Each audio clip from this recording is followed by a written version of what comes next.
আসসালামু আলাইকুম। আজ আমি একটি নতুন ভিডিও আপনাদের মাঝে নিয়ে এসেছি। আজকে আমি তৈরি করে দেখাবো ডিম দিয়ে নকশি পিঠা।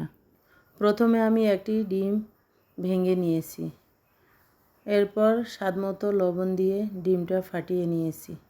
এরপর দিয়ে দিব স্বাদমতো চিনি দিয়ে আবারও চামচের সাহায্যে নেড়ে চেড়ে চিনিটা গলে নিব। তারপর দিয়ে দিব 1 চামচ ইস্ট গুঁড়া দিয়ে আবারও নেড়ে চেড়ে নিব। এরপর দিয়ে দিব পরিমাণ মতো ময়দা দিয়ে ভালো করে নেড়ে চেড়ে একটি ডো তৈরি করে নিব।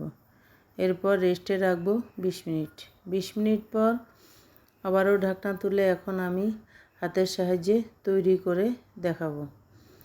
হাতে আমি ছোট ছোট করে গোল করে নিয়ে এরপর একটি পিঠা তৈরির খাজে দিয়ে দিব। খাজের মধ্যে দিয়ে একটু হালকা করে চাপ দিয়ে তৈরি হয়ে গেল আমার নকশি পিঠা। দেখেন, এভাবে আমি আরও কয়েকটি পিঠা তৈরি করে আপনাদেরকে দেখাচ্ছি। এভাবে আস্তে আস্তে আমি সবগুলো পিঠা তৈরি করে নিয়েছি। এখন আমি এই পিঠাগুলো তেলের মাঝে ভেজে নিব। চুলায় একটি কড়াই বসিয়ে দিব।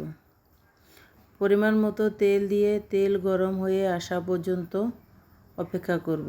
এরপর এক এক করে সবগুলো পিঠা আমি তেলের মাঝে দিয়ে দিব। মিডিয়াম আঁচে পিঠাগুলো ভাজতে হবে।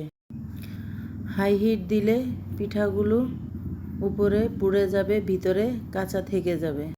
সেজন্য মিডিয়াম আঁচে পিঠাগুলো ভাজতে হবে। এখন আমার পিঠার এক পাশ হয়ে এসেছে। আমি একটি চামচের সাহায্যে আস্তে আস্তে করে উল্টে পাল্টে নেড়ে চেড়ে দিব।